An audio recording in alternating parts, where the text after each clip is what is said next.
Zambales. Nagtingin kami ng sarap paliguan at malinis na tubig. Malinis na dagat. Ito ang San Miguel, katabi ng Pundakit Resort. Yan yung bundok ng Nagsapatos, Pundakit.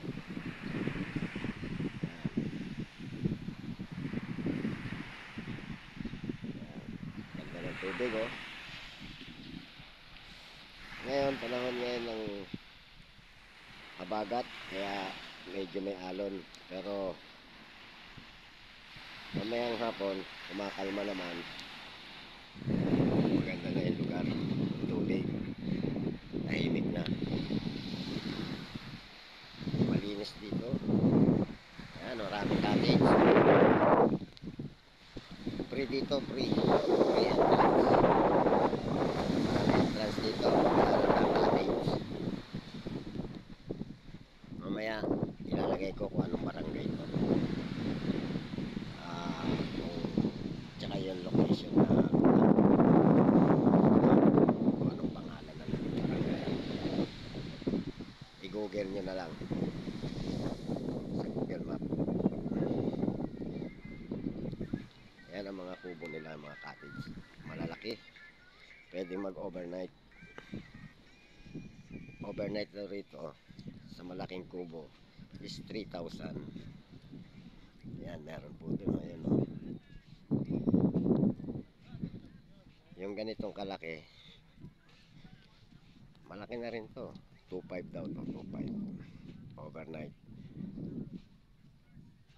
Ang power dito ginagamit nila is battery, LED na ilaw.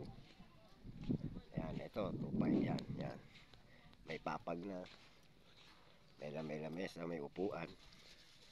Yan. Yan, maluwag, oh. Yan, nasa 3,000 yan, yan sa kabila. Tsaka yun, maluwag yan. Lahat yan ganito rito, mga may cottage.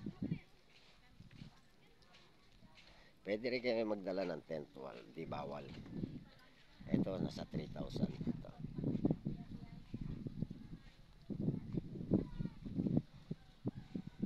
Malaki ang papag, may lamesa, puro kawayan. Tabing kalsada.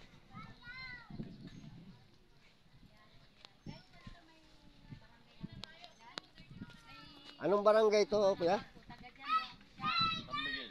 San Miguel po. Barangay San Miguel. Ay, video mo yung kan kuya para magustuhan ng anak niya. Inano ko na nga yung lugar, eh. Ay, you don't want to go home? Go home na? You don't want to go home? Yan. Bye-bye na.